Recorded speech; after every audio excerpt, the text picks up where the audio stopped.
how the stars, um, what is it that they exist in a realm of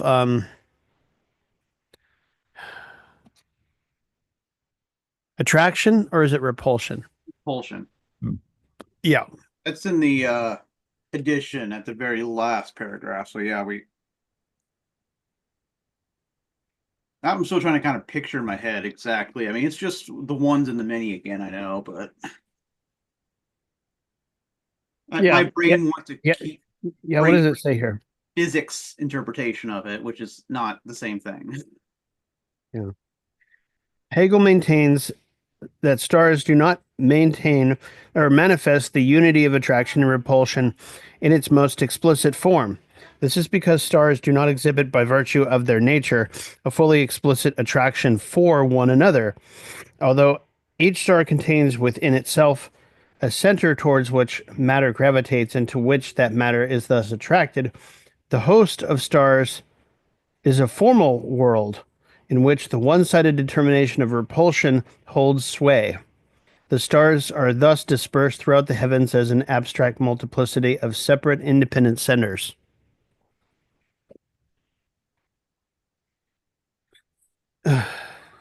Interesting. Of course, stars at this point just mean like any heavenly body, or is that stars? Star, yeah, heavenly body. Okay. Um,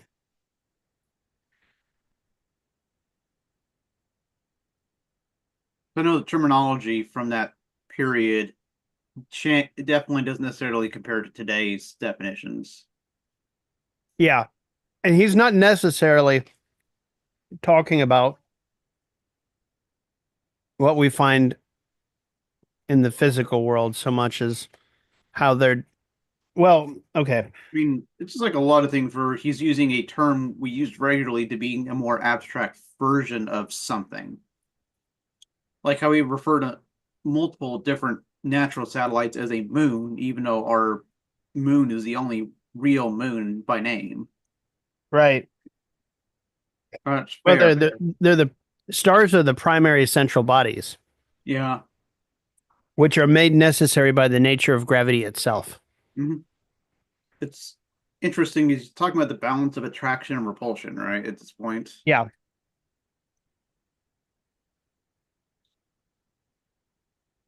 Okay, so we talked about what is it? The first part is inert matter. What we get with you know constant motion, which includes rest, since rest is no motion, is a special form of motion. Then we get through thrust, which is initial acceleration, but it's dependent upon an other to for that change to occur, like two bodies rotating around a central mass, like when we see the two body or three body problem being presented. And then we have through the sublation of that, we get into just free fall, which interestingly also is derived here as like the more essential state of acceleration of that kind of motion, which is interesting to see Einstein come around later also and find that that's the true frame of reference. Yeah. And the fact that we're only in an acceleration frame ourselves directly is because the Earth's pushing back against us for free falling. Yeah.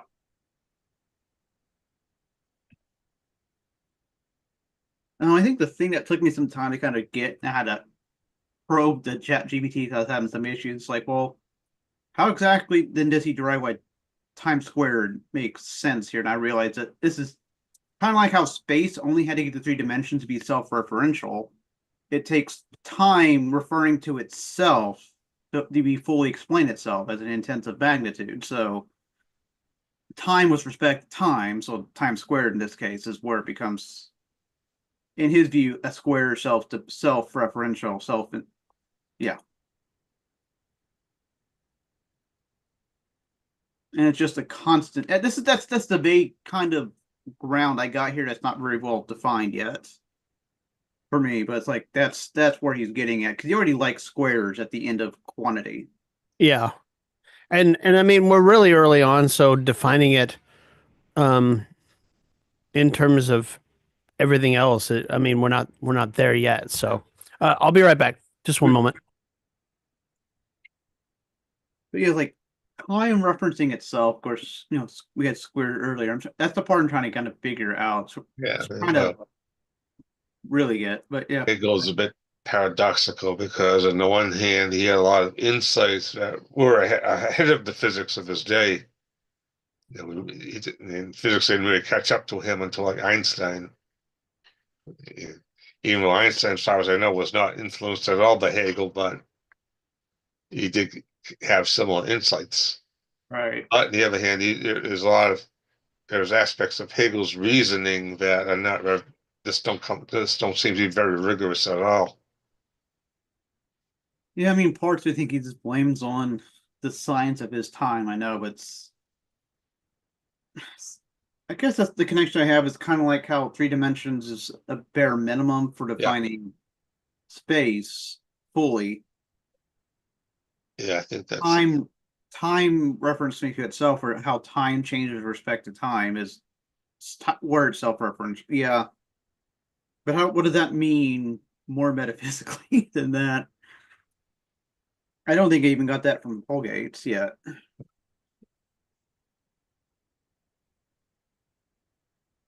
that's why I think you have to go to like see what the Soviets had made what kind of sense the Soviets made out of that, and Right.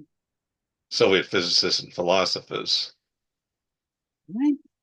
Have a copy of that, or is that no? That was quantum mechanics, the one you mentioned. Never mind. Yeah, So I don't have a copy of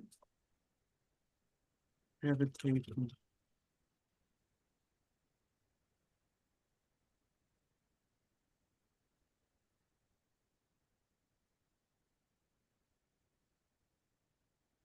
Gravitation and elementary particle physics, advances in science and tech.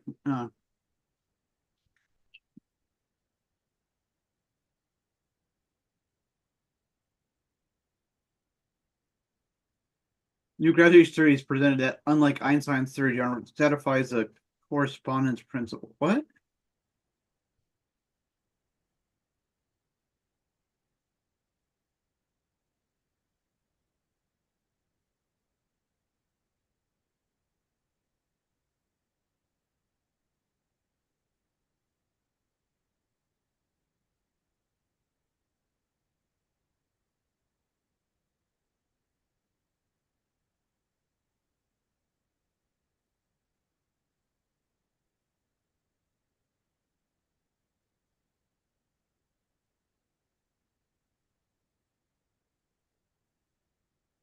Uh, uh,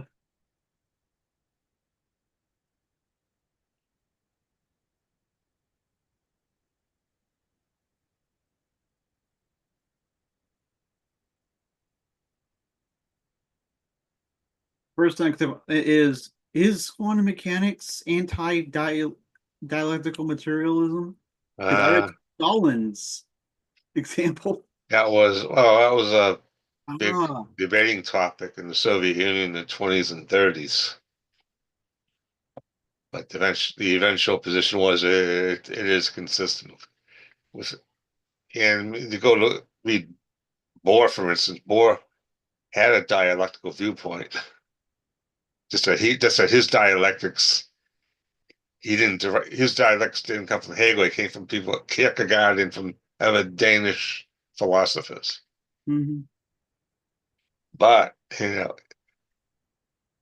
if you read like Soviet literature on that, they basically say, yeah, that's consistent with materialist dialectics. And they have a Soviet era textbook on quantum mechanics, and the author,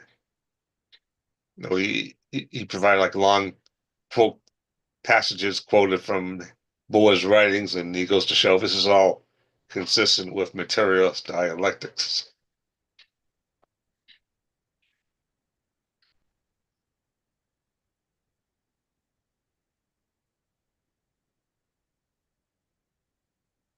Of course, it's always possible that Bohr was citing Kierkegaard because he didn't want to get into too much hot water.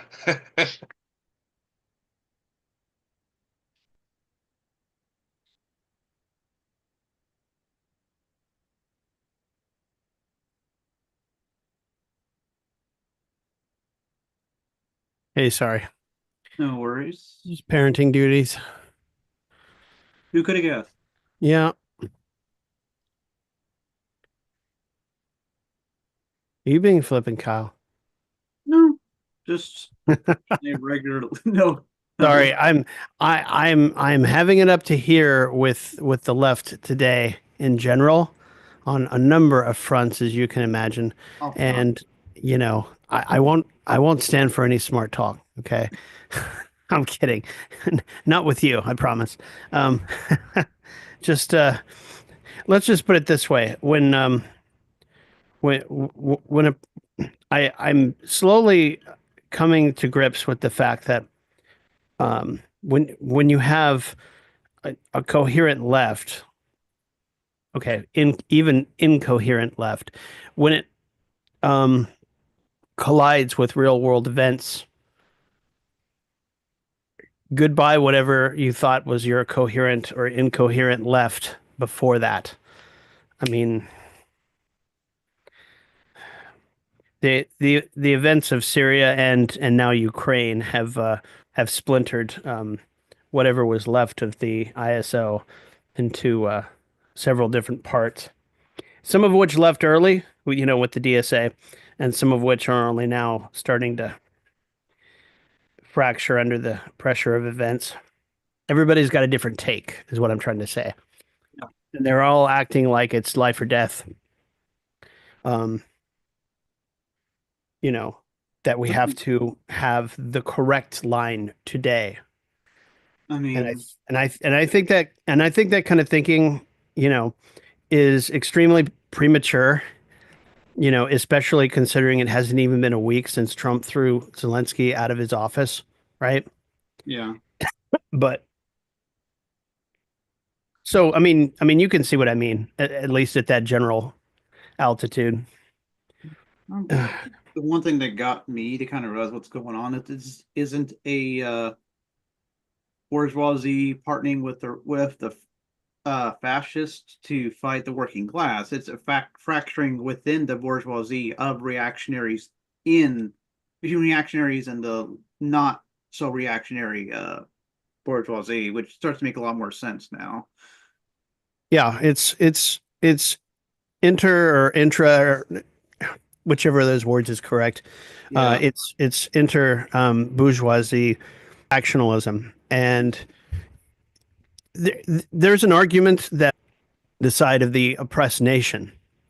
Okay, and I've started to reread some Lenin on the question of self-determination, and the pamphlet that he wrote to answer Rosa Luxemburg isn't really even in the same orbit as we're talking about today, because what he was talking about was answering Rosa Luxemburg's question of whether um, the Western um, proletarians should include in their program uh, the idea of self-determination.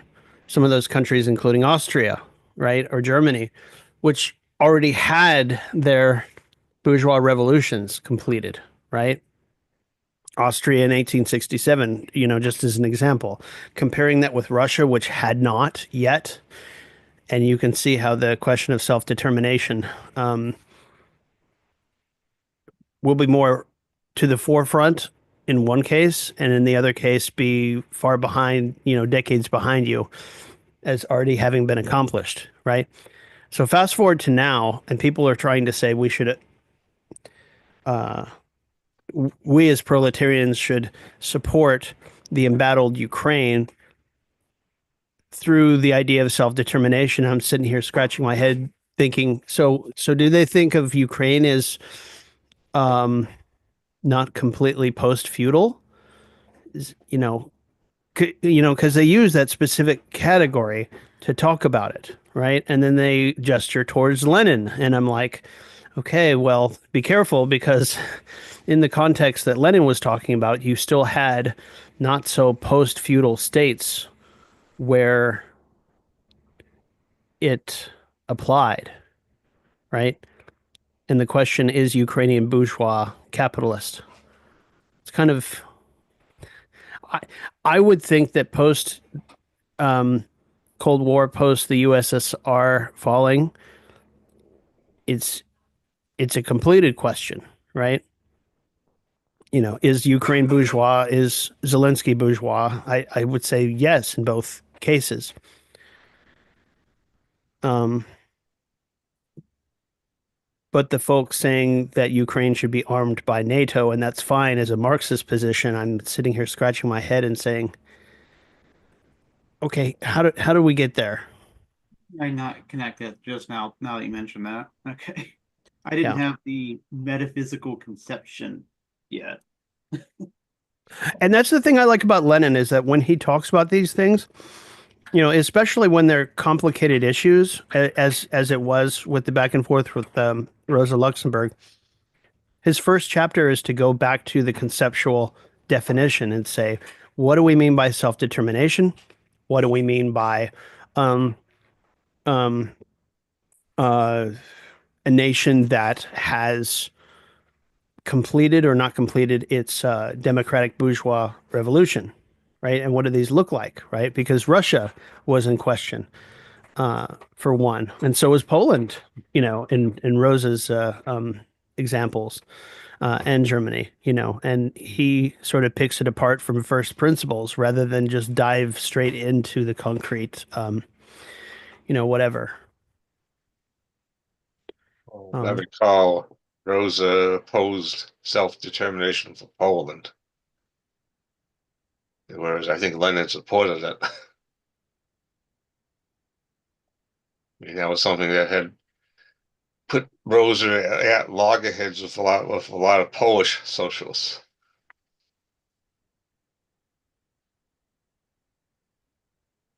the one thing I appreciate about that pamphlet, and I haven't finished rereading it yet, but in chapter 4 and 5, he really gets into the nitty gritty on what the proletarian class is expected to do vis-a-vis the bourgeois class and the proletarians under the rule of the bourgeois um, regime, especially in a country that hasn't fully, you know, gone through its bourgeois revolution yet, right? And he talks about Ukraine and Greater Russia at a time before the Russian Revolution, and he talks about how Ukraine should be supported in that. But that's a completely different context to today. Today, you have two bourgeois countries who, you know, capitalist countries who are at war, right? And I don't know about you, and you know that this is currently somewhat where I'm at. But when two capitalist countries are at war with each other, uh, to say that the weaker countries should be um, supported over the stronger country is a, a form of campism, I think. I don't know, or reverse campism or whatever you want. I don't know. We're straying away from the book, so Yeah. uh, you got you. Um, then again, I don't have much else to add because, like I said, I need to catch up a bit. Um, I am. mm, Sorry, still eating too. Um, I am very interested in how Hegel. Um,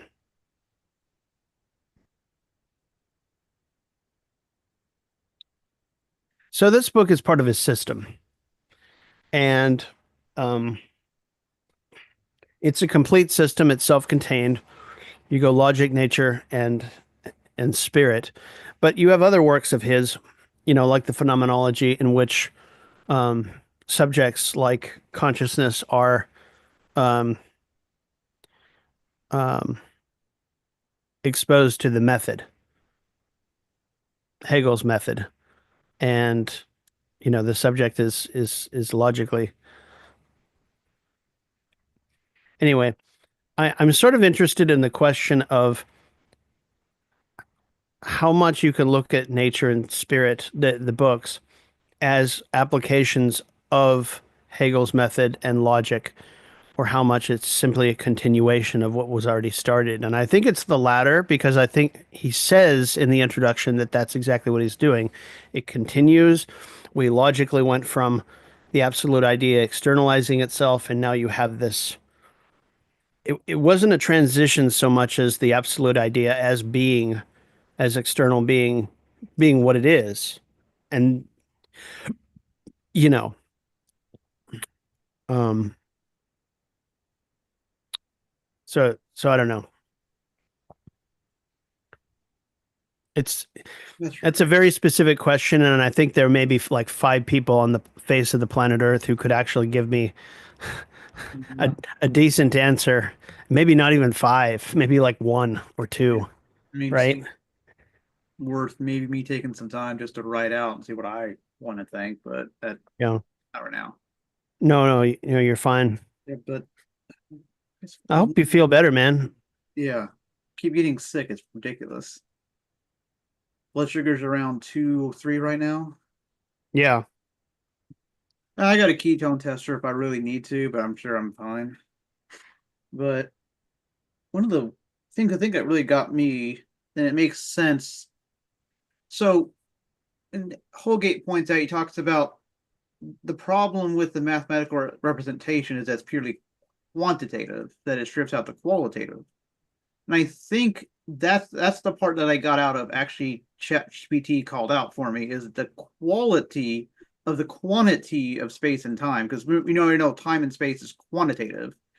Is the quality of space is the extensive magnitude, and the quality of time is the intensive magnitude.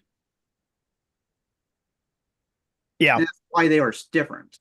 Because intensive magnitude refers back to itself. So, time being fully back, well, extensive magnitude, well, that's in definition extensive, Yeah. but spatial. It's like, oh, okay. That makes a lot more sense. And remember, Spinoza defined extension as spatial. Yeah. So, what I mean to say is it's got a longer pedigree than just Hegel.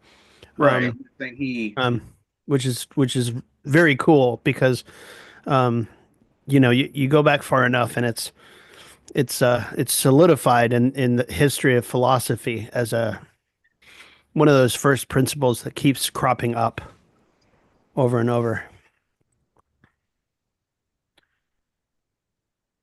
I have both. I have the collected works on my shelf, and I still need to read them. Of Spinoza. Yeah.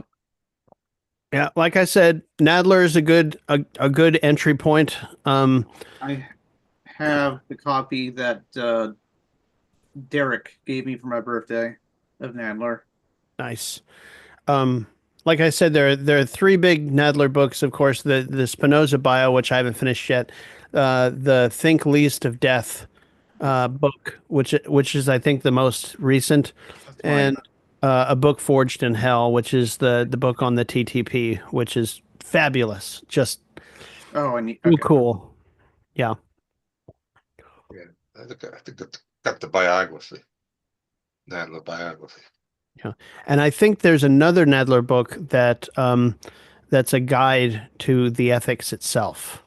Remember, I also got one that's from Beth Lord. That's also was a student of Holgate. Yes, yes, and she made a guide, and Yeah, I really appreciate when people do that. Um, from it's really the quite cool. yeah. What was the thing? Yeah, that's I guess the one thing I got. I'm sorry, just highlight here the Holgate that I point as it. No, no, go ahead. Yeah, Newton was so enamored with this concept of this external force being applied to everything as just sort of this real force being out there, and Yeah, Hegel kept calling into question. And yet again, I'm like, again, another thing of convergent thought where Einstein ended up doing the same thing, proving Yep. gravity is more fundamental than motion, or to more fundamental in that aspect than any force. Force is an appearance, or you'd even call it that. Yeah. Well, I think Newton's day, Leibniz was already criticizing Newton's ideas of force. Which is why that's where Einstein, I think, literally cite is has been known to cite Leibniz as his Yeah. change in perspective. Yeah, yeah. It says cited Leibniz and he cited Ernst Mach. One of the things about Leibniz could not be accused of having a fully systematic exposition. I think he tried, but I think his monads were Yeah, um, not up to the task as Hegel talks about. yeah, But Leibniz was known to crib heavily from Spinoza, yeah, in, um, and it's that metaphysical background I think that Einstein was able to pick up on in his reading and say, okay, this is the difference between Leibniz and and Newton, and the two famously feuded in the journals um, indirectly. I'll say indirectly, but really it was directly, but it couldn't appear to be directly. So the articles were either anonymous or by some other like functionary, but no, it was really them apparently who were feuding back and forth on the calculus, on this yeah, point, on that point, gravity, forces, yeah, all of that stuff. And studying that, I think gave Einstein um, some insights into the logic of those those determinations and able to in order to be able to better illuminate things. yeah. Leibniz actually met with Spinoza, spent at least several days discussing philosophy with Spinoza, but Leibniz would never admit to having been having anything to do with Spinoza because Spinoza was Um, considered to be really out in left field at the time. And Leibniz was very much into trying to present himself as a respectable thinker. yeah, he was the courtier. Yeah, he was a courtier. He was, Basically his survival depended on patrons, yeah, and he cultivated his patrons such that if he had suddenly turned around and said, "Oh, well, Spinoza was right along," I mean, he would have lost all his money, all yeah, his patronage. He wouldn't have had a pot to piss in. So that's what he and I think something similar happened to Hegel. yeah. In order to keep teaching and keep a public position, Well, you especially in know, Berlin. oh yeah, he had to make certain concessions. Luckily, I think, at least this is my opinion, he wrote his system such that anything substantive about politics or philosophy, you could separate them from the internal logic of his system. Like let's say he made I mean, this is the example I always go to. Let's say he made an incorrect interpretation of Spinoza, which he did, right? Does that taint his system? No, it does not, because his system is logically internal. It does not. It does not depend on the. It does not depend on his judgments outside of the system, which is why I also contend with the philosophy of nature. Even if he got the science wrong, it does not. It does not defeat his argument because his argument is internally logical. Now, you know, he revised it several times, so you can revise it based on the logic of it internally, and that's just fine. But as far as the the internal argument hinging on an external manifestation, He made sure there was a firewall between them. And so did Marx, I think, with Capital.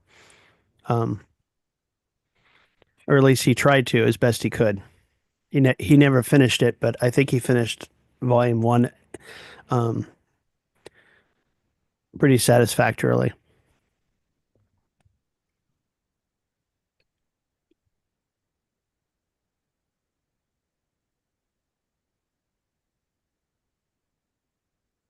Okay, I have a question. Stupid question. What's Kepler's law? Oh, it's Green ones, Kepler's law. It's like it's the motion of the planets. planets. Yeah, it's like just trying to remember exactly. It has to do kind of with Oh, their speed and that sort of thing. okay, I found it. Page 148 of the introduction. It says, first law, each planet moves in its own elliptical orbit around the sun, with the sun at one of the two foci. That's the first law. Yeah, And I mean, I read it out and I can see it graphically in my head. Yeah, it's a very simple concept. Second law, an imaginary line joining the sun to a planet moving in its orbit around the sun sweeps out equal areas in equal times. It's like yeah. it's closer to the sun, it ends up speeding up, but while it's further out, it slows down. So that's in the ellipse that area is equal. And the third law is the squares of the orbital periods of any two planets are proportional to the cubes of their distance from the sun. That's where you lose me. That's the mathematics. It sounds right, but Semi-major but I can't picture it. trying to remember exactly, but kind of it also makes sense if you ever draw an ellipse, like you do a little like two little pins with a rubber band around and do this, and those are just semi-major axes. Yes. I still can't. I've been a while since I looked into that again. Um, what's fun if you ever look at that where those two combine is it is the same position as a circle. The two, Really? the two semi-major axes when they are the same point, that's a full circle. Let me ask you I this. don't know. Yeah, it's With confusing oh, guy with the semi-major axis is the thicker part of the oval, while the minor is the thinner part. yeah. Okay, it's the The, foci. The other thing too is Kepler's third law leads pretty directly to Newton's law of gravitation. And Hegel actually makes that very point quite correctly. yeah. Now, it's interesting because there are two foci in the ellipse. Yep. Okay. If you're Sun is at Hegel, one of them is at one of the foci. what's that? The sun is at one of the two foci. Right. And the planet is at the other. Yeah. So if you think about it, it it seems to conform to what Hegel was saying more than Newton, that a body has gravity of its own. Like say you shoot a bullet. Let's take a small item. Say you shoot a bullet and it's affected by the Earth's gravity, how far it falls and how fast it falls, and such and such, right? But also the bullet has mass and it has its own minuscule gravity. When you're talking about large objects, it's much easier to see how the planet can have its own gravity and its own foci in the equation. So there are two foci, the sun and the planet, right? The Usually when we talk about a foci bullet technically isn't where the speeding, yeah. planet. Sorry, What? foci isn't technically where the planet is. It's just Yeah. sort of the planet is the oval itself, that the orbit. Right, right. Yeah, yeah, it is. No, you're right. Yeah, no, Oh, you're right. that picture. But I guess what I'm getting at is that like like with the larger example, it's easier to sustain Hegel's argument. For smaller objects, it's harder to, because a bullet's mass makes its gravity minuscule in comparison to the Earth. And so you know, you might think it's so vanishingly um, negligible, like the what were we talking about when we were at our math portion back in being, and we were talking about come on, The calculus part, yeah, or yeah, we were talking about not differentials, but the the amounts that were really really small. oh, infinitesimal. Differentials. Yeah, infinitesimals, and whether or Yeah. not they counted when you're calculating things. And one school said, no, it doesn't. You can just factor it out. And the other said, no, no, no, it matters, especially over time and blah, blah, influence, blah, blah, blah, right? And with Hegel, when you when you talk about these things, like even small mass has gravity, even though it's minuscule. It's kind of the same thing, right? Like he counts the very smallest as much as the very largest because they're both subject to the same universal law, is what I'm trying to get at here. Universal gravitation, I think is what it's called. Which is the next section. Yeah. Yeah. Yeah, exactly. There you go. Um, and um, I just find it fascinating that um,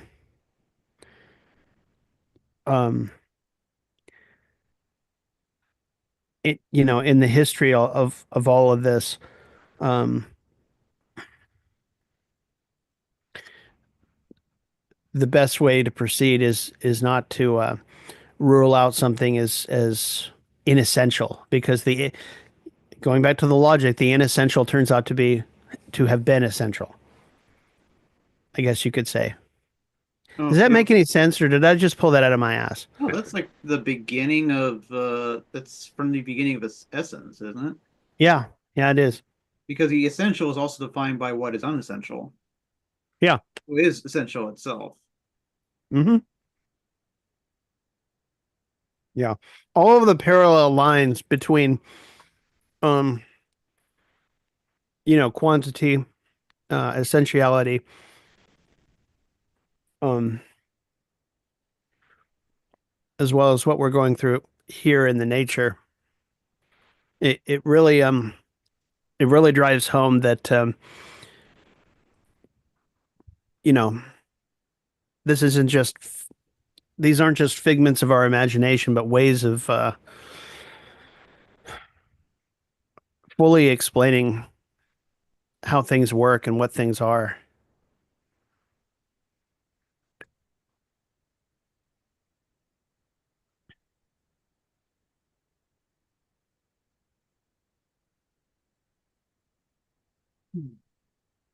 Yeah. Ugh.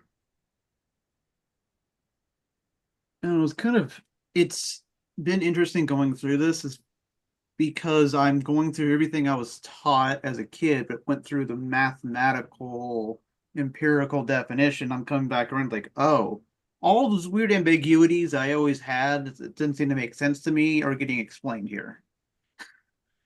Yeah, Like, yeah, well, it's really why? true. You're just saying that it is by experimental evidence, but why? Why is it like that?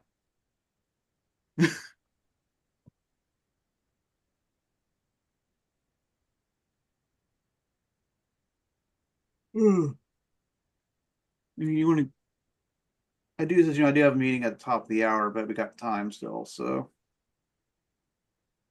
What's that? I'm sorry. I got a meeting at the top of the hour, just an FYI. But we got still got time. Yeah, I didn't have much else to say, and like I said, I need to get caught up. Honestly, I just need to go back to the beginning of the chapter and just start reading it straight through after I finish the Hulgate, because Yes. um, tying it all together, especially when this is my first time through, is really kind of difficult. Yeah, I've been forcing myself to read Holgate first. This at this rate. Yeah, and I mean, Hulgate's a great guide, but at the end of the day, I make sure to like give Hegel the last word, uh, Right. whether I understand it or not with with some of his wording, um, but I've found in the nature he tends to be a lot more concrete in his discussion so far than in the earlier. Oh, are you coming this Saturday? I guess Yeah, it's Saturday. Yeah. I haven't seen the invite quite yet, but Yeah, neither have I. I'll have to get on Alex on that. He's been busy with other things. It's just me, okay?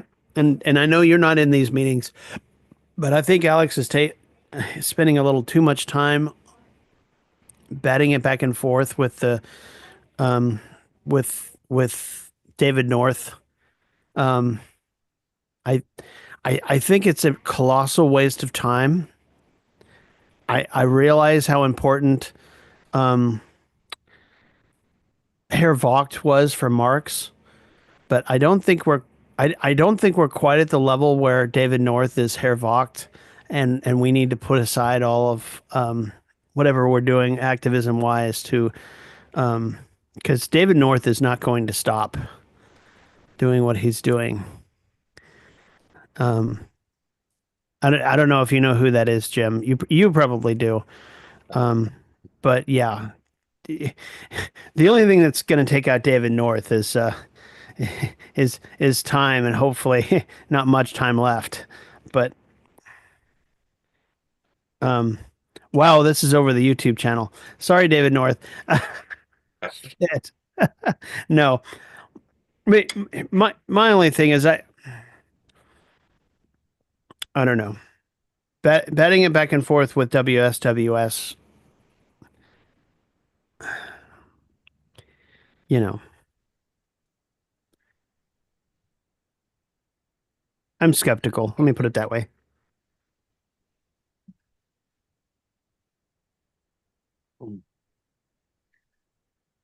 All right.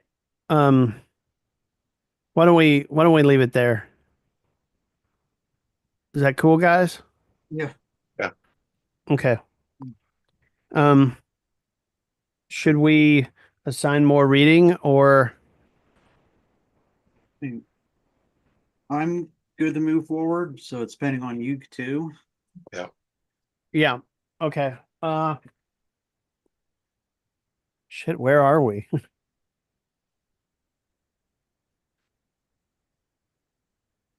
I think we're at thrust. Yeah. Oh, we talked over thrust and falling, Yeah. but I Fallen think and was going to Kepler. I think the thing that helped me realize is that thrust, when it comes together in the compression like this, is acceleration. That's just pressure is force over area. So this makes sense why it's over area because it's two bodies on the surface area touching. Okay. Um, well, in that case, why don't we